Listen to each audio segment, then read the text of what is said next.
এইবার নতুন ফোন কিনেছে আমার আরেক কাজিন। কি ভাবছেন এবার সে নতুন ফোন কেনার পরে তাকে ট্রিট না নিয়ে ছাড়বো? আমার আবার কাজিনের অভাব নাই, তারা প্রত্যেকজন এক একবার ফোন কিনবে আর সবার সাথে হচ্ছে আমাকেই যেতে হয়। যেহেতু ফোন কিনতে মার্কেটেই যাব তো ভাবলাম কেননা আমিও কিছু শপিং করি। সেদিন হচ্ছে বাবুর আব্বু বাসায় ছিল, তাকে বললাম তুমিও সাথে চলো। সে তো আমার মতলবটা খুব ভালোই বুঝছে, যদিও তার একটু শরীর খারাপ ছিল, সেই বাহানাটা দিয়েই হচ্ছে আর বের হয় নাই। তো আমি বললাম তুমি না গেলে না যাও, কিন্তু টাকা তো আমাকে দিতেই হবে, আমার কিছু টুকিটাকি শপিং আছে। তো ছেলে যেহেতু ঘুমাচ্ছে, বাবার কাছে ছেলেকে রেখে, ছেলের কাছে বাবাকে রেখে আমি হচ্ছে আমার ভাইকে নিয়েই বের হয়ে যাই। আর টাকা গুনে দেখতেছিলাম যত দেওয়ার কথা ছিল তার থেকে 2-1 পয়সাও কম দিয়েছে কিনা। আমি আবার বিশেষ কোনো প্রয়োজন ছাড়া উল্টাপাল্টা কাজে কখনোই টাকা খরচ করি না। আগে করতাম, এখন আর ওই অভ্যাসটা নাই। এখন কিছুটা সঞ্চয়ই, কিন্তু তারপরও আমার হাতে টাকা থাকে না। হাতে টাকা আসলে তখন কোনো না কোনো একটা প্রয়োজন আমার বের হয়েই যায়, তখন সেই কাজে হচ্ছে টাকাটা আমার খরচ হয়ে যায়। এদিকে আমরা হেলে দুলে বের হতে হতে ওইদিকে আমাদের কাজিনরা হচ্ছে মার্কেটে এসেই হাজির। তারা বারবার ফোন দিচ্ছিল যে আমরা কোথায়, আর আমি বারবার বলতেছিলাম যে এই তো আর 5 মিনিট আর 2 মিনিট, যেটা হয় আর কি। আর এখন যতবারই রাস্তায় বের হয়ে এই লেখাগুলা পড়তে পড়তে যাই আর আসি। এরপর সোজাই চলে আসে আক্তারুজ্জামানে। আর সবসময় আমরা যে 2টা দোকান থেকে ফোন কিনি ওইখানেই চলে আসছিলাম। তো আমার কাজিন হচ্ছে যে ফোনটা চাচ্ছিল সেই ফোনটা এই দোকানে ছিল না, তিনি হচ্ছে অন্য দোকান থেকে এনে দিছিল। বাট ওই দোকানের যেই ফোনের রেঞ্জটা ওইটা একটু বেশি চাচ্ছিল, বিদায় হচ্ছে আমাদের পরিচিত এক ভাইয়া হচ্ছে আমাদেরকে অন্য দোকানে নিয়ে যায়। আসলে হচ্ছে ইহানার আব্বু আসতে পারে না, তো ভাইয়াকে ফোন দেওয়াতে ভাইয়ার সাথে সাথে আসে আমাদেরকে ফোনটা নিয়ে দেওয়ার জন্য।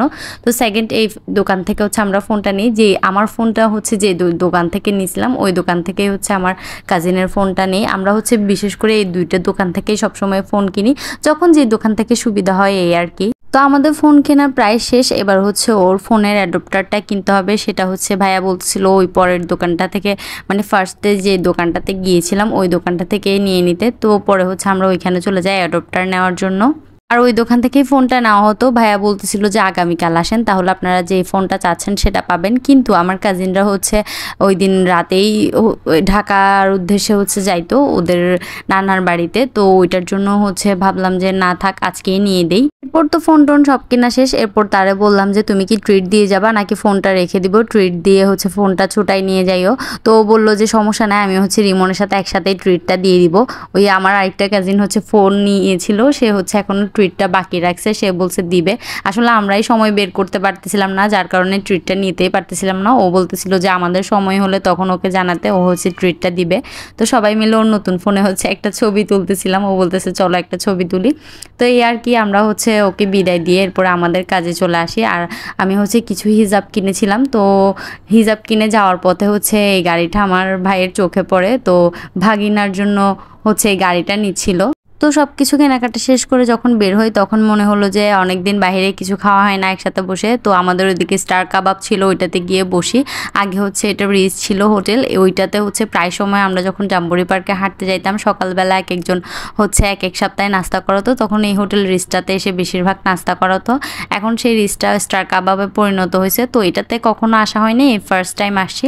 তো আমার কাজিন বলতেছিল এর আগে নাকি ও একদিন আসছিল, মোটামুটি খাবার ভালোই। তো ভাবলাম যে ট্রাই করা যাক আর কি। পরে গেলাম, আমরা হচ্ছে নিয়েছিলাম একটা মেজবানি চনার ডাল, আর নিয়েছিলাম হচ্ছে একটা চিকেন মশলা, সাথে নিয়েছিলাম পরোটা। তো আমরা খেয়ে দেখতেছিলাম, ইহানার আব্বুর জন্য নেওয়ার কথা ছিল, ভাবলাম হচ্ছে আগে নিজেরা ট্রাই করি এরপরে হচ্ছে পার্সেলটা নিয়ে নিব। তো খেয়ে দেখলাম মানে প্রাইস অনুযায়ী কোয়ান্টিটিটাও ভালো, টেস্টটাও ভালো ছিল। মেজবানি যে চনার ডালটা ছিল ওইটা মেবি 50 টাকা করে ছিল, আর যে চিকেন মশলাটা ছিল ওইটা ছিল হচ্ছে 150 টাকা করে। আমরা যখন খেয়ে দেখলাম যে টেস্টটা ভালোই লাগছে, এরপরে হচ্ছে আমরা ইহানার আব্বুর জন্য পার্সেলটা নিয়ে নিই। যেহেতু সে বাসায় ছিল, সে বাসায় না থাকলেও আমরা যেখানেই যাই, বাইরে যত খাবারই খাই না কেন, যেখানেই খাই না কেন, ওর জন্য হচ্ছে সবসময় পার্সেল নিয়ে আসি। না হলে হচ্ছে আমার বারবারই বলে আমার পেটের মধ্যে এগুলো হজম হয় না আর কি। এরপরে এদিকে খাওয়া দাওয়া করতেছিলাম আর প্ল্যান করতেছিলাম যে ওই 2জন থেকে কবে ট্রিট নেওয়া যায়। তো ভাবলাম যে আচ্ছা ওরা হচ্ছে ঢাকা থেকে আসুক, এরপরে একদিন প্ল্যান করে সবাই একসাথে বের হয়ে হচ্ছে ওদের কাছ থেকে ট্রিটটা নিয়ে নিব। তো খাওয়া দাওয়া শেষ করার পরে ওরা হচ্ছে চা নিয়ে নিছে। আমি যেহেতু চাটা তেমন একটা পছন্দ করি না, তো হচ্ছে আমার জন্য নিয়ে নি, জাস্ট ওরা 2জন চা খাচ্ছিল। আর ইহানার আব্বুর পার্সেলটাও হচ্ছে তখন চলে আসছে। তো বাসায় এসে দেখতেছিলাম যে ছেলে নাকি ঘুম থেকে উঠে আমাকে খুঁজতেছিল, তো ওর বাবা হচ্ছে ওকে ফোন দিয়ে বসাই দিছে। তো আমার ভাই দুটোটা গাড়ি আমার ছেলেকে একসাথে দেখানোর পর যখন নতুনটা না দিয়ে পুরানটা দিয়েছিল, তার রিয়াকশনটা কিছুটা এরকম ছিল। তো আমার ভাই দিতে চাচ্ছিল না বিদায় সে জোর করে নিবে, মানে সে যে গাড়িটা আনছে মামা আনছে এটা মামার গাড়ি সেটা সে বুঝতেছে না, গাড়ি দেখছে মানে তাকে দিতেই হবে, পুরো কান্নাই করে দিছে। এরপর আচ্ছা কোনো রকম মামার কাছ থেকে গাড়িটা নিছে। তো আমি বলছিলাম তোমার জন্য তো আম্মু মজা আনছি, কি মজা আনছি দেখো। প্যাকেটটার কাছে ঠিক আসছিল সে, কিন্তু এসেও পুরো প্যাকেটটা খুলে দেখেনি, সে আবার গাড়ি নিয়ে হচ্ছে ব্যস্ত হয়ে পড়েছিল। এরপরে আসে বাবুর আব্বুর পালা, ও বলতেছিল টাকা তো আমার কাছ থেকে অনেক নিয়ে গেছে, ওই টাকায় কি আনছো সেটা দেখি। তো আমি বললাম যে ওই টাকায় তোমার টাকা থেকে তোমার জন্য হচ্ছে খাবার আনছি আর আমরাও খেয়ে আসছি। তো যদিও ওইটা আমার ভাইয়ের পক্ষ থেকে ছিল, ওর সাথে ফাইজলামি করতেছিলাম। তো ওকে দেখাচ্ছিলাম তুমি যে টাকাটা দিছিলা সেটা থেকে হচ্ছে আমি এগুলো আনছি।